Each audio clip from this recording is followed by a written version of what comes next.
Welcome student, आप सभी का हमारे इस चैनल पे स्वागत है। बच्चों, प्रीवियस क्लास में हमने आपको पढ़ाया था लूपिंग के बारे में। आज हम आपको उसी के आगे का टॉपिक बताएंगे, लेकिन एक बार थोड़ा सा रिवाइज कर लेते हैं और फिर हम बहुत ज़्यादा टाइम वेस्ट ना करते हुए आगे की ओर चलेंगे। तो आइए देख लेते हैं लूपिंग है क्या। तो लूप होता क्या है? A loop execute the sequence of statement many times until the stated condition becomes false. यानी लूपिंग का काम क्या होता है? जो भी आपने इसमें सीक्वेंस ऑफ स्टेटमेंट दी होती हैं, ये इनको बार बार रिपीट करता है जब तक इसमें दी गई कंडीशन फॉल्स नहीं हो जाती है। जब कंडीशन फॉल्स हो जाएगी तभी ये प्रोग्राम से जंप करेगा, लेकिन जब तक कंडीशन फॉल्स नहीं होगी तब तक बार बार ये उन्हीं सीक्वेंस ऑफ स्टेटमेंट को बार बार रिपीट करता रहेगा। A loop consist of two parts. Loop के दो पार्ट होते हैं। अ बॉडी ऑफ अ लूप, एक होता है बॉडी ऑफ अ लूप, यानी जहां पर आप वो स्टेटमेंट देते हैं जिन्हें आपको रिपीट करना होता है। एंड अ कंट्रोल स्टेटमेंट, दूसरा क्या होता है? कंट्रोल स्टेटमेंट होता है। कंट्रोल स्टेटमेंट में जिसमें आप कंडीशन देते हैं, ये कंट्रोलिंग करने का काम करता है कि कितने नंबर ऑफ टाइम आपको स्टेटमेंट रिपीट करनी है। The purpose of a loop is to repeat the same codes a number of times. यानी लूप का पर्पस क्या है? नंबर ऑफ टाइम उन सेम कोड्स को रिपीट करना, बार बार उन्हीं कोड को रिपीट कराने का लूप का काम होता है। आगे देखिएगा टाइप्स ऑफ लूप क्या है। तो depending upon the position of a control statement in a program, a loop is classified into two types. यानी जो आप उसमें लूपिंग में जो भी आप कंट्रोल स्टेटमेंट रखते हैं, जैसा कि आपने वाइल लूप में देखा था कि आप जहाँ पर वाइल की कंडीशन देते हैं वही वाइल की कंडीशन हमारी कंट्रोल स्टेटमेंट कहलाती है। तो जहाँ पर आप कंट्रोल स्टेटमेंट देते हैं उस कंट्रोल स्टेटमेंट की जो पोजीशन होती है, वो पोजीशन के अकॉर्डिंग लूप को दो पार्ट में डिवाइड किया गया है। एक होता है जिसे कहते हैं एंट्री कंट्रोल लूप और दूसरा होता है जिसे कहते हैं एग्जिट कंट्रोल लूप। इस चीज़ को याद रखिएगा, इसको अक्सर एग्जाम में पूछा जाता है कि एंट्री कंट्रोल लूप कौन सा है और एग्जिट कंट्रोल कौन सा है। एंट्री कंट्रोल का मतलब क्या होता है कि in an entry control loop a condition is check before executing the body of a loop. यानी जब कभी आप एंट्री कंट्रोल लूप का यूज़ करते हैं तो ये क्या करेगा? सबसे पहले कंडीशन को चेक करेगा। अगर कंडीशन सेटिस्फाइड है, कंडीशन सही है, तब तो ये अंदर की स्टेटमेंट को एग्जीक्यूट करेगा, अदरवाइज ये उन स्टेटमेंट को जो है इग्नोर कर देता है। जैसा कि आपने वाइल लूप में देखा कि वाइल लूप आपका क्या होता है? एक एंट्री कंट्रोल लूप होता है। तो it is an also called pre checking loop. इसको प्री चेकिंग लूप के नाम से भी जाना जाता है, क्योंकि ये क्या करता है? पहले चेक करने का काम करता है, इसलिए इसे प्री चेकिंग लूप के नाम से भी जाना जाता है। दूसरा होता है एग्जिट कंट्रोल लूप।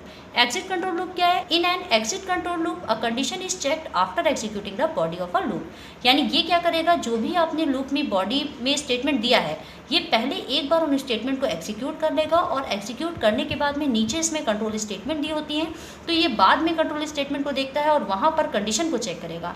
अगर कंडीशन सही है तब तो ये इन स्टेटमेंट को फिर से रिपीट करेगा, लेकिन अगर कंडीशन फॉल्स हो जाएगी तो ये उन स्टेटमेंट को इग्नोर कर देता है। तो इसीलिए कहा जाता है कि जो आपका डू वाइल लूप होता है, डू वाइल लूप हमारा क्या होता है? एग्जिट कंट्रोल होता है, क्योंकि इसमें डू आप पहले लिखते हैं और डू के अंदर आप उन स्टेटमेंट को देते हैं जिन्हें रिपीट करना है, और वाइल को लास्ट में लगाया जाता है, कंडीशन हम लास्ट में देते हैं।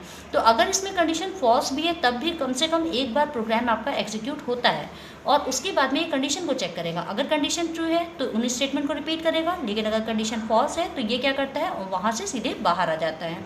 तो it is also called a post checking loop. इसको पोस्ट चेकिंग लूप के नाम से भी जाना जाता है।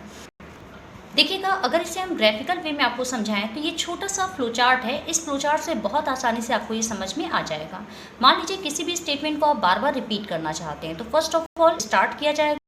स्टार्ट करने के बाद लिखा है एग्जीक्यूट इनिशियल कंडीशन, यानी यहाँ पर आपको क्या करना है? जो भी आपको, क्योंकि लूपिंग करने के लिए हमें ज़रूरत होती है एक ऐसे वेरिएबल की जो काउंटिंग करे कितने नंबर ऑफ टाइम हमें रिपीट करना है। तो यहाँ पर वो वेरिएबल इनिशियलाइज करना होगा, उस वेरिएबल को वैल्यू इनिशियलाइज करनी होगी कि आपको काउंटिंग कहाँ से स्टार्ट करनी है। और इसके बाद में ये जो हमारा लगा हुआ है कंडीशनल बॉक्स, इसे हम लोग क्या कहते हैं? डिसीजन बॉक्स कहते हैं।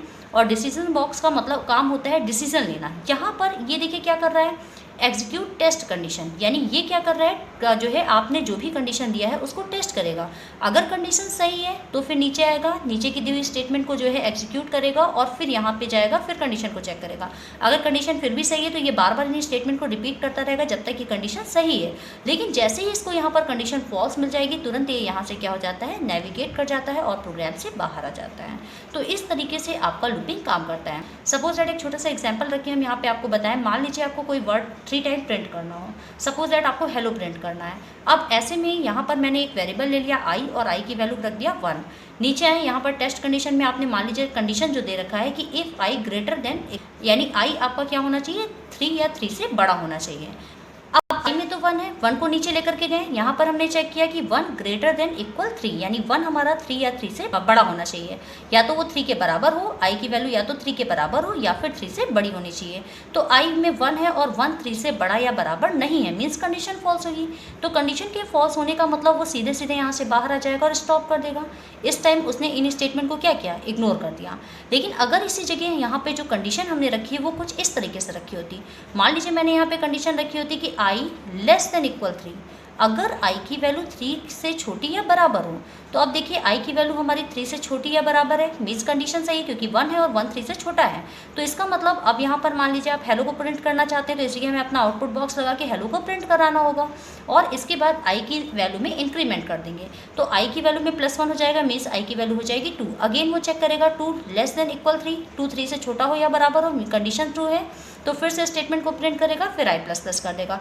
इसी तरीके से i की वैल्यू अब 3 हो गई है, 3 को लेकर के फिर उसने चेक किया 3 लेस देन इक्वल 3, 3 छोटा हो या बराबर हो 3 से, तो इस बार फिर से कंडीशन सही है क्योंकि 3 3 के बराबर है, तो इन स्टेटमेंट को वो एग्जीक्यूट करेगा और i की वैल्यू में इंक्रीमेंट करेगा। अब की बार जब इंक्रीमेंट होकर के ये वैल्यू यहाँ पर जाएगी, तब वो चेक करेगा कि i लेस देन इक्वल 3, अब i की वैल्यू 4 है और 4 less than equal 3 means condition हो जाएगी फॉल्स, और फॉल्स होने का मतलब सीधे सीधे प्रोग्राम आपका यहाँ से टर्मिनेट कर जाएगा। इस तरीके से आपका जो लूपिंग होता है ये वर्क करता है। आइए बहुत ज़्यादा समय को ना लेते हुए हल्का से रिवाइज करते हुए आगे की ओर चलेंगे। देखिएगा, in a programming loops are used to repeat the block of codes. Programming में लूप का काम क्या होता है, ब्लॉक ऑफ कोड्स को बार बार रिपीट कराना again and again until a specified condition is achieve. जब तक आप आपने जो कंडीशन दिया है, जब तक आप उस कंडीशन तक ना पहुंच जाएं, तब तक उन ब्लॉक ऑफ कोड्स को बार बार रिपीट कराने का काम होता है प्रोग्रामिंग में लूपिंग का। तो programming language C contains the 3 statement. अब देखिए, लूपिंग की जो स्टेटमेंट होती है वो 3 तरीके के स्टेटमेंट हम लूपिंग के लिए यूज़ करते हैं। एक होता है द वाइल लूप, दूसरा होता है द डू वाइल लूप और तीसरा होता है फॉर लूप। प्रीवियस क्लास में हमने आपको वाइल लूप के बारे में बताया था, अभी हम हल्का सा वाइल लूप पर रिवाइज कराते हुए आगे और चलेंगे, और आज हम आपको बताने वाले हैं डू वाइल लूप और फॉर लूप के बारे में। तो देखिएगा, वाइल लूप होता क्या है। While loop is an entry control loop. अभी भी हमने आपको बताया एंट्री कंट्रोल का मतलब जिसमें प्रोग्राम में एंटर करते हुए फर्स्ट ऑफ ऑल कंडीशन मिले, और अगर कंडीशन सही हो तब तो वो लूप के अंदर दी हुई स्टेटमेंट को एग्जीक्यूट करेगा, लेकिन अगर कंडीशन फॉल्स है तो वो इन स्टेटमेंट को इग्नोर कर देता है। तो वाइल लूप कैसा है, एंट्री कंट्रोल है, मीन्स वो पहले कंडीशन को चेक करेगा। तो in a while loop a condition evaluated before processing a body of the loop, यानी ये क्या करेगा, लूप की बॉडी को प्रोसेस करने से पहले कंडीशन को चेक करेगा। If the condition is true, अगर कंडीशन सही होगी, then and only then the body of loop execute, तभी वो क्या करेगा, लूप की जो भी बॉडी है उसमें जो भी आपने स्टेटमेंट दी उनको एग्जीक्यूट करेगा। Otherwise it ignore these statement, otherwise वो क्या करेगा, उसके अंदर दी हुई स्टेटमेंट को इग्नोर कर देगा। तो वाइल लूप को आपको रखना कैसे था, आपको पहले वाइल रखना था, यहाँ पे कंडीशन देनी थी, और इसके अंदर ये जो हमारा ब्लॉक है, इस ब्लॉक में स्टेटमेंट देनी है जिनको रिपीट करना है। तो देखिए, इस जगह से यहाँ पर देखिए लूप के 2 पार्ट हैं। ये हमारा जो है इसे हम कंट्रोल स्टेटमेंट कहते हैं, ये कंट्रोलिंग करने का काम करेगा, और ये जो आपने ब्लॉक के अंदर दिया है इसको लूप की बॉडी कहा जाता है, यानी ये लूप की बॉडी है जिसके अंदर क्या किया जाएगा, उन स्टेटमेंट को रखा जाएगा जिन्हें हमें रिपीट करना है। इसका एक छोटा सा प्रोग्राम बताया था जिसमें हेलो को प्रिंट करना था 3 टाइम्स। देखिएगा, सबसे पहले x इज इक्वल टू 1 लिया है और यहाँ पर रखा है while x less than equal 3, x छोटा हो या बराबर हो 3 से, तो 1 है, 1 लेस देन इक्वल 3 कंडीशन सही है। नीचे आपने हेलो लिखा, मीन्स वो हेलो को प्रिंट कर देगा। इसके बाद x प्लस प्लस हो जाएगा, x की वैल्यू हो जाएगी 2, 2 होने के बाद यहाँ पे ब्रेस मिल रहा है, यहाँ से वो ऊपर जाएगा, कंडीशन को चेक करेगा, 2 लेस देन इक्वल 3, कंडीशन अभी भी सही है, तो फिर से हेलो को प्रिंट करेगा। इसके बाद x प्लस प्लस हो जाएगा, x की वैल्यू हो जाएगी 3, 3 के बराबर है, कंडीशन सही है, हेलो को प्रिंट करेगा, x प्लस प्लस हो जाएगा, x की वैल्यू हो जाएगी 4। अब की बार चेक करेगा 4 लेस देन इक्वल 3, तो 4 हमारा क्या है, 3 से छोटा या बराबर है, ये कंडीशन हो जाएगी फॉल्स, और फॉल्स होने का मतलब वो सीधे यहाँ से बाहर आएगा। अब आगे क्या मिला, ऐसे गेट ch मिल गया, तो गेट ch का मतलब इसी जगह से प्रोग्राम हमारा हो गया क्लोज। तो ऐसे करके वाइल लूप का प्रोग्राम बना। तो आइए बच्चों, हम आपको लूप का प्रोग्राम रन करा के दिखाएंगे। अभी हमने यहाँ पर एक प्रोग्राम जो बनाया है ये बिना लूपिंग का बनाया है। यहाँ हम आपको ये समझाना चाह रहे हैं कि अगर आप लूप का यूज़ करते हैं तब क्या होता है, और अगर आप लूप का यूज़ नहीं करते हैं तो क्या होता है। इस प्रोग्राम में देखिए, हमें मान लीजिए हेलो है, इस हेलो को हम प्रिंट करना चाहते हैं 5 टाइम। तो अगर हेलो को हम जितने भी टाइम प्रिंट करना चाहेंगे उतने नंबर ऑफ़ टाइम हमें यहाँ पर प्रिंटअप लगाना पड़ेगा। फर्स्ट प्रिंटअप फर्स्ट टाइम हेलो को प्रिंट करेगा, सेकंड प्रिंटअप सेकंड टाइम हेलो को प्रिंट करेगा। इस तरीके से जितने नंबर ऑफ़ टाइम आप प्रिंटअप लगाएंगे उतने ही नंबर ऑफ़ टाइम आपको ये हेलो प्रिंट करेगा। ऐसे ही अगर मान लीजिए आपको 10 टाइम हेलो प्रिंट करना होता तो हमें 10 टाइम प्रिंटअप लगाना पड़ता। लेकिन जब इसी को आप लूप से करेंगे तब ये प्रोग्राम आपके लिए काफ़ी आसान हो जाएगा। अभी जैसे अगर हम इसको आपको रन करा के दिखाएं तो देखिए 5 टाइम ये प्रिंट हो गया है। अब देखेंगे इसे लूपिंग से किस तरह करना है। यहाँ पर हमने ले रखा है CLR SCR फंक्शन के बाद में एक हमने इंट i = 1 वेरिएबल लिया है। अब इसके बाद वाइल x > 3 यानी x की वैल्यू क्या है 3 से बड़ी हो। अगर ये कंडीशन सही होगी तो ये स्टेटमेंट आपकी प्रिंट होगी, लेकिन अगर ये कंडीशन फॉल्स होगी तो ये स्टेटमेंट प्रिंट नहीं होगी। जैसे अभी अगर हम देखें तो x में क्या है 1 है, 1 > 3। अब 1 > 3 क्या कंडीशन सही है?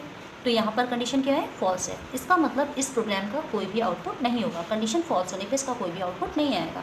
जैसे अगर इसको हम रन कराएं तो रन कराने पर आप देख रहे हैं कि आपकी रन वाली स्क्रीन पे कोई भी आउटपुट डिस्प्ले नहीं हुआ है।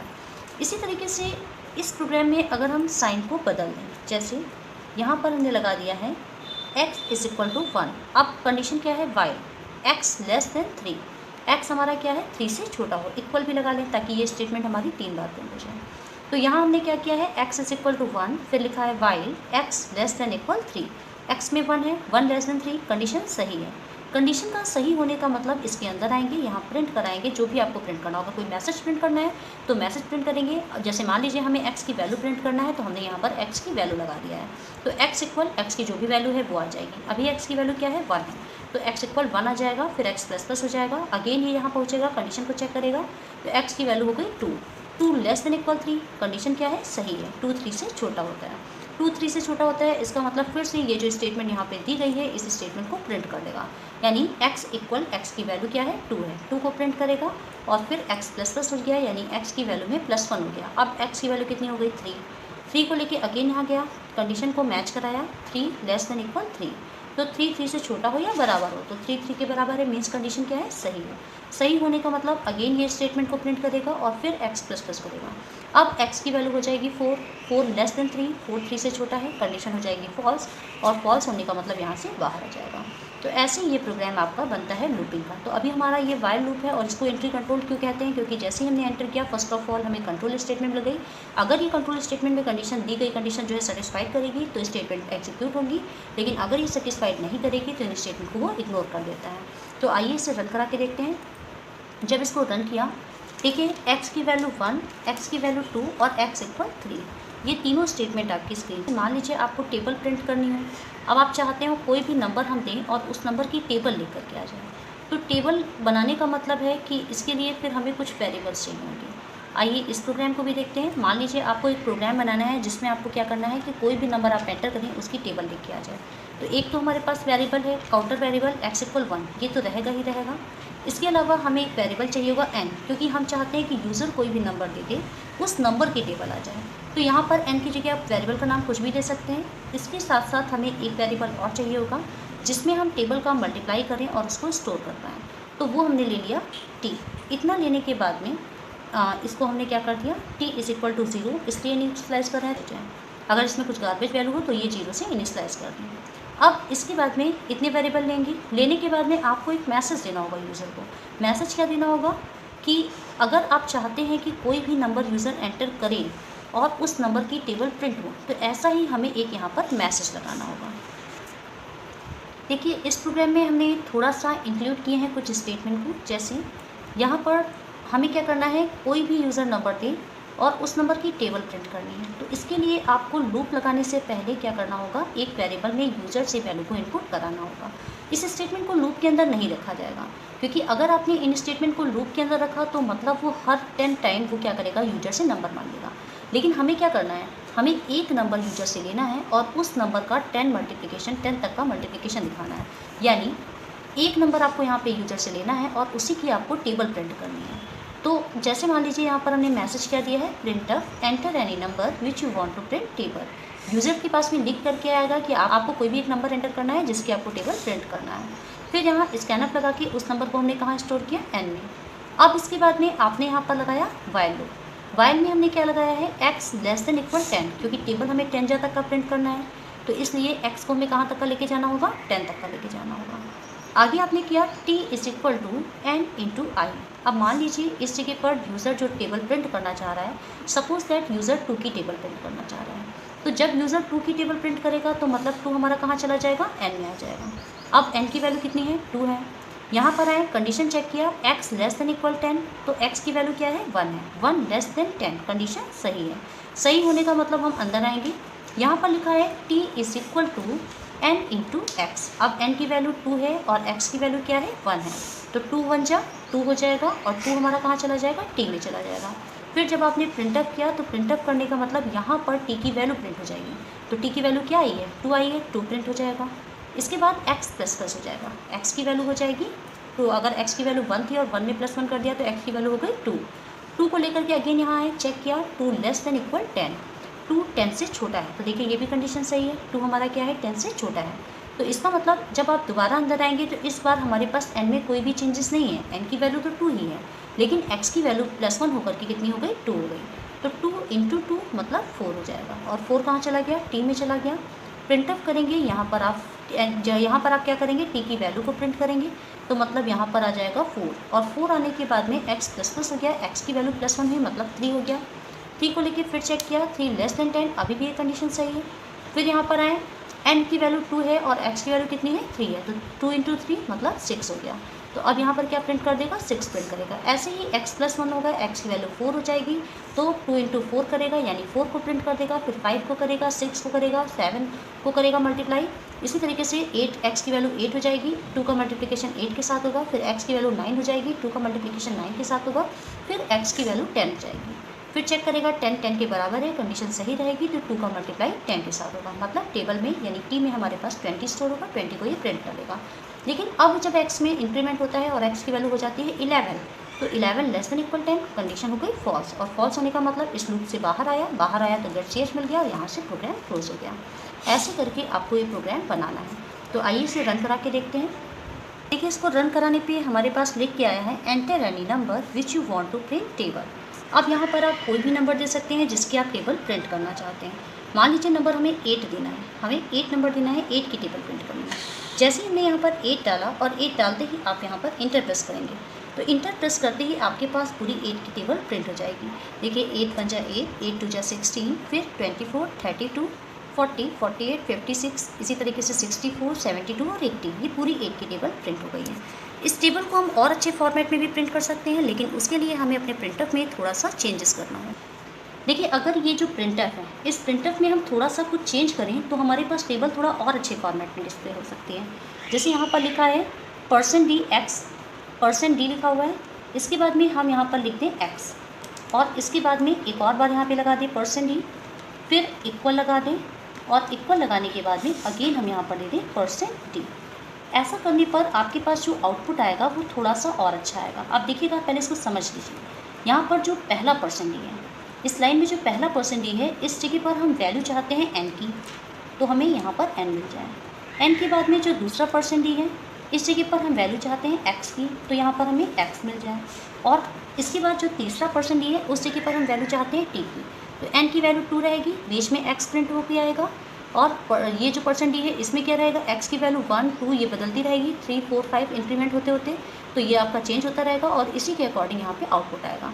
तो जब इस प्रोग्राम को आप रन कराएंगे तो टेबल, अब मान लीजिए मुझे इस बार जो टेबल प्रिंट करनी है वो 9 की टेबल प्रिंट करनी है, और 9 प्रेस करने के बाद जैसे ही हम एंटर करेंगे तो एंटर करते ही पूरी 9 की टेबल आ गई। लेकिन इस बार जो फॉर्मेट है, क्या वो ज़्यादा अच्छा फॉर्मेट आ रहा है? लिखा है तो पहले %d में हमारे पास n की वैल्यू आ रही है, जो भी हम नंबर इनपुट करा रहे हैं, दूसरे में x की वैल्यू आ रही है, और तीसरे में t की वैल्यू आ रही है। तो इस तरीके से आप अपने जो है प्रोग्राम को और अच्छे से इम्प्लीमेंट करके प्रोग्राम बना सकते हैं। तो ये तो हमारा हो गया वाइल लूप से प्रोग्राम को कैसे बनाना है। ऐसे ही हम कुछ क्वेश्चन आपको देंगे और आपको वो क्वेश्चन क्या करना होगा, रन कराना होगा।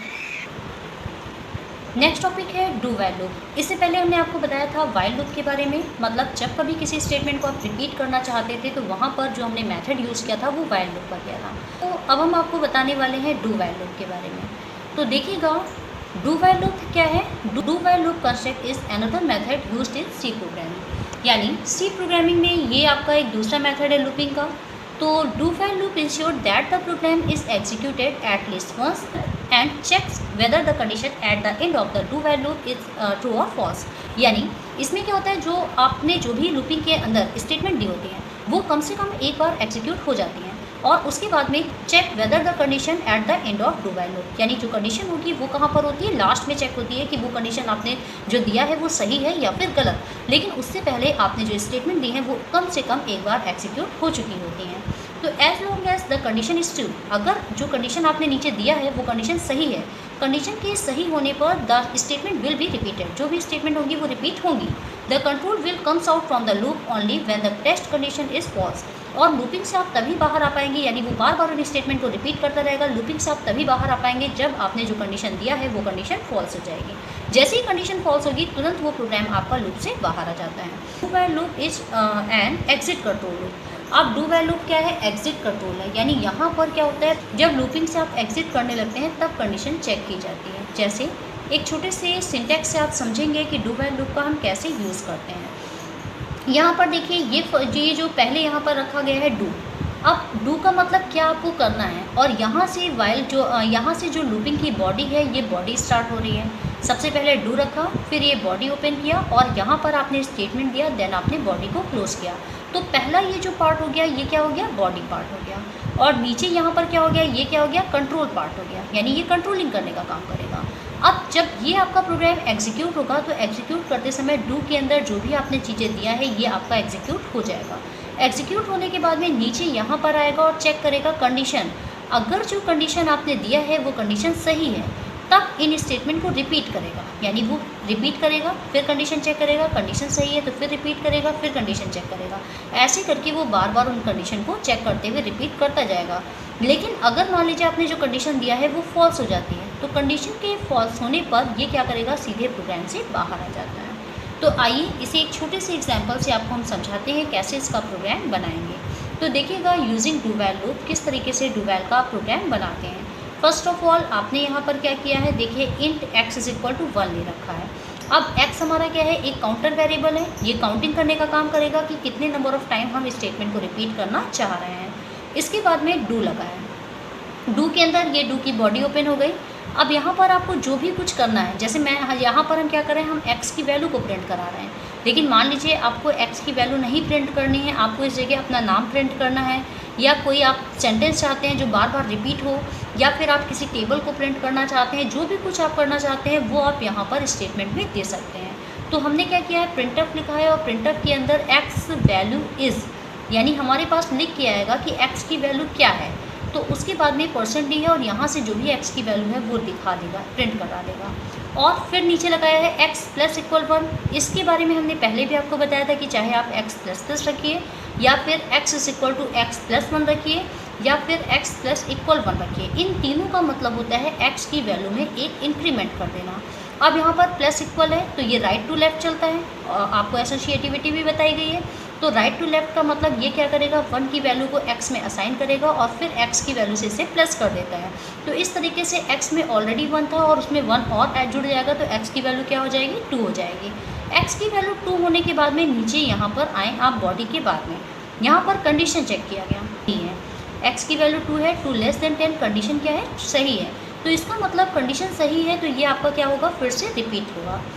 अब ये वापस यहाँ डू के पास में आया, फिर इसने क्या किया, x की वैल्यू प्रिंट किया, x प्लस 1 हो गया, x की वैल्यू हो गई 3 को चेक करेगा, 3 लेस देन 10, अभी भी देखिए कंडीशन सही है। वापस यहाँ पर आएंगे, ये स्टेटमेंट रिपीट होगी, यानी जो भी कुछ आपने दिया प्रिंट होगा, x की वैल्यू में इंक्रीमेंट हो जाएगा, x की वैल्यू हो जाएगी 4 लेस देन 10, ये भी कंडीशन सही है। तो ऐसे करके ये तब तक इस स्टेटमेंट को रिपीट करता रहेगा जब तक x की वैल्यू 10 से छोटी रहेगी। लेकिन जैसे ही x की वैल्यू 10 के बराबर या x की वैल्यू 10 से बड़ी हो जाती है, मान लीजिए x की वैल्यू 10 हो जाएगी, तो 10 होकर के जब आप यहाँ पहुँचेंगे 10 less than 10 means condition false हो गई। कंडीशन के फॉल्स होने का मतलब दोबारा ये स्टेटमेंट आपकी रिपीट नहीं होगी, यहीं से प्रोग्राम हमारा बाहर आ जाएगा। अब एक चीज़ और ध्यान दीजिएगा, आप अगर ध्यान दे रहे हो तो आपने देखा होगा कि इससे पहले जो वाइल लूप हम बना रहे थे, तो वाइल लूप में आप जब वाइल लगाते थे और कंडीशन देते थे तो इसके बाद सेमीकोलन नहीं लगाते हैं, लेकिन याद रखिएगा जब आप डू वाइल का यूज़ करते हैं तो यहाँ पर सेमीकोलन लगाएंगे। क्योंकि सेमी कॉलन का मतलब होता है एंड ऑफ स्टेटमेंट। और जब भी कभी आप स्टेटमेंट की एंडिंग करते हैं, जैसे वाइल लूप में स्टेटमेंट की एंडिंग नहीं हो रही थी बल्कि स्टेटमेंट स्टार्ट हो रहा था, यहाँ आप वाइल रखते थे, कंडीशन रखते थे, फिर ओपनिंग ब्रेसेस दे रहे हैं, मतलब स्टेटमेंट स्टार्ट कर रहे हैं। तो स्टार्ट करते समय हम एंड ऑफ स्टेटमेंट का यूज़ नहीं करेंगे। लेकिन डू वाइल में क्या हो रहा है, स्टेटमेंट की एंडिंग हो रही है, और स्टेटमेंट की एंडिंग होने का मतलब ये हो गया कि आपको सेमी कॉलन लास्ट में देना होगा। ठीक, तो ऐसे आप करेंगे। मान लीजिए अगर यही प्रोग्राम होता है और इसमें x ग्रेटर देन 10 लगा होता है और इसको एक बार हम एग्जीक्यूट करें, तब देखिए क्या होता है। जैसे मान लीजिए x की वैल्यू है x ग्रेटर देन 10 लिखा हुआ है, तब अगर आप इस प्रोग्राम को एग्जीक्यूट करेंगे तो x में तो हमने 1 इनिशियलाइज किया है। अब डू के अंदर आए, डू के अंदर लिखा है प्रिंट ऑफ x वैल्यू इस, यानी x की जो भी वैल्यू है उसको हम प्रिंट करा देंगे। प्रिंट कराने के बाद में x + 1 हो जाएगा, तो x की वैल्यू हो जाएगी 2। फिर आप यहाँ पर चेक करेंगे 2 ग्रेटर देन 10। अब देखिए 2 ग्रेटर देन 10 मतलब कंडीशन क्या हो जाती है, फॉल्स हो जाती है। इसका मतलब उसने कम से कम एक बार तो प्रोग्राम एग्जीक्यूट किया, लेकिन इसके बाद में कंडीशन को फॉल्स मिलते ही वो दोबारा इसको रिपीट नहीं करेगा। कब ऐसा होगा, जब यहाँ पर लेस देन की जगह ग्रेटर देन लगा होता। लेकिन अभी हमारे पास लेस देन लगा था तो ये कंडीशन सही थी, तो ये बार बार इसको क्या कर रहा था, रिपीट कर रहा था। ऐसे करके आपको डू वाइल से अपने प्रोग्राम बनाने होंगे। देखिएगा इस प्रोग्राम में हम आपको बताने वाले हैं डू वाइल से कैसे आपको प्रोग्राम रन कराना है। तो यहाँ पर वो सेम प्रोग्राम है जिसमें अभी हमने आपको 1 से 10 तक के नंबर प्रिंट कराए थे। आपकी बात बस फर्क क्या है कि वाइल लूप की जगह डू वाइल यूज़ किया है। वाइल में क्या होता है, फर्स्ट ऑफ ऑल आपको यहाँ कंडीशन मिलती है, अगर कंडीशन सही है तब आप जो है इसके अंदर एंटर करते हैं और इसमें दी हुई स्टेटमेंट को प्रिंट करते हैं। लेकिन डू वाइल में ऐसा नहीं होता है, इसीलिए वाइल लूप को एंट्री कंट्रोल कहा जाता है। लेकिन डू वाइल में ऐसा नहीं होता है। डू वाइल में सबसे पहले डू है और डू के अंदर आपने स्टेटमेंट यहाँ पर दिया है प्रिंट x की वैल्यू, और इसके बाद x++ किया है और यहाँ पर लिखा है वाइल x <= 3, यानी कब तक चले, जब तक x की वैल्यू 3 से छोटी या बराबर ना हो। तो सिर्फ हम 3 तक के ही नंबर ले रहे हैं ताकि आपको ये बात अच्छे से समझ में आ जाए। तो देखिए x में 1 है, अंदर आएंगे, यहाँ पर सबसे पहले क्या मिला, प्रिंट। अब अभी इसको इस चीज़ से मतलब नहीं कि कंडीशन सही है या फिर गलत। यहाँ पर क्या करेगा, x की वैल्यू को प्रिंट कर देगा। प्रिंट करने के बाद x में +1 हो जाएगा, यानी x की वैल्यू हो जाएगी 2। अब 2 होने के बाद यहाँ पर वो कंडीशन को चेक करेगा कि 2 <= 3। अब देखा 2 <= 3 यानी कंडीशन क्या है, सही है। तो सही होने का मतलब स्टेटमेंट को रिपीट किया, फिर से x की वैल्यू प्रिंट किया, x+1 हो गया, x की वैल्यू हो गई 3। 3 होने के बाद में फिर यहाँ पर आए 3 <= 3, यानी 3 3 से छोटा हो या बराबर हो, तो कंडीशन एक बार फिर से सही है, 3 3 के बराबर है। तो ये आपका फिर से यहाँ पर क्या करेगा, इसको प्रिंट करेगा और x++ हो जाएगा, x की वैल्यू हो जाएगी 4। अब 4 होने के बाद यहाँ चेक करेंगे 4 <= 3, तो देखिए 4 <= 3 कंडीशन हो जाएगी फॉल्स, और फॉल्स होने का मतलब यहाँ से बाहर आ जाएंगे। इसी तरीके से अगर मान लीजिए इस प्रोग्राम को हम कंडीशन फॉल्स करके रखें, अभी तो ये क्या करेगा, जैसे इसको अभी आपने रन कराया, चलिए इसे रन करा लेते हैं। जब इसको हमने रन कराया तो रन कराने पे x = 1, x = 2 और x = 3 दिया। लेकिन अगर ये कंडीशन गलत होती, जैसे मान लीजिए यहाँ पर मैंने रख दिया है कि x की कंडीशन थोड़ा सा हम चेंज कर दें और हमने यहाँ पर रखा है x ग्रेटर देन 3, x की वैल्यू क्या हो, 3 से बड़ी होनी चाहिए। ऐसे में जब आप यहाँ पर आएंगे, अब देखिए प्रोग्राम जब दोबारा आप रन कराएंगे तो x की वैल्यू क्या है, 1 है। 1 के बाद डू में आए, अब डू में आए, यहाँ पर लिखा है प्रिंट अप और x की वैल्यू लिखी है, तो x की वैल्यू ये प्रिंट करेगा। इसके बाद x++ हो जाएगा, x की वैल्यू 1 है तो 1 से क्या हो जाएगी, 2 हो जाएगी। 2 होने के बाद यहाँ पर चेक करेगा 2 ग्रेटर देन 3, क्या 2 हमारा 3 से बड़ा है। तो देखिए यहाँ पे स्टेटमेंट रॉन्ग है, लेकिन स्टेटमेंट रॉन्ग होने के बाद भी इसने क्या किया, एटलीस्ट 1 टाइम, एक बार इस स्टेटमेंट को एग्जीक्यूट किया है और उसके बाद कंडीशन को चेक कर रहा है। अगर कंडीशन गलत है तो इस स्टेटमेंट को रिपीट नहीं करेगा, लेकिन कंडीशन के सही होने पे स्टेटमेंट को रिपीट करेगा। तो यहाँ उसने पाया कि x की वैल्यू 2 है और 2 3 से बड़ा नहीं है, मतलब ये रॉन्ग स्टेटमेंट है, तो गेट ch कर देगा। तो जब इस प्रोग्राम को आप रन कराएंगे तो रन कराने पर देखिए कंडीशन के फॉल्स होने पर भी आपको x की वैल्यू 1 प्रिंट करा रहा है। यही फ़र्क होता है एंट्री कंट्रोल और एग्जिट कंट्रोल में। यानी एंट्री कंट्रोल में क्या था, कंडीशन को चेक किया था, x की वैल्यू अगर सही थी तभी उसने स्टेटमेंट प्रिंट किया था। लेकिन यहाँ पर कंडीशन फॉल्स होने के बाद भी यहाँ हम कह रहे हैं कि अगर x की वैल्यू 3 से बड़ी हो तो प्रिंट करें, लेकिन कंडीशन के फॉल्स होने पर भी इसने क्या किया, एक बार आपकी स्टेटमेंट को प्रिंट कर दिया। तो इसीलिए इसे कहा जाता है एग्जिट कंट्रोल लूप। और ये क्या करता है, कम से कम एक बार स्टेटमेंट को रिपीट करता है। तो ये कुछ पॉइंट्स थे डू व्हाइल के बारे में, इसको आपको याद रखना है और इसके साथ साथ आपको डू व्हाइल से प्रोग्राम बनाने की कोशिश करना है, क्योंकि डू व्हाइल के आगे जो हम बताएंगे वो इसके इंपॉर्टेंट प्रोग्राम बताएंगे, जैसे फिबोनाची सीरीज़ कैसे बनाते हैं, पैलिंड्रोम के प्रोग्राम्स होते हैं, फैक्टोरियल के प्रोग्राम्स होते हैं, वो सभी बहुत इंपॉर्टेंट प्रोग्राम्स होते हैं, बहुत इंपॉर्टेंट कॉन्सेप्ट है। वो सभी चीज़ें आगे की क्लास में आप देखेंगे। तो आज के लिए हम इतना ही रखते हैं। Thank you.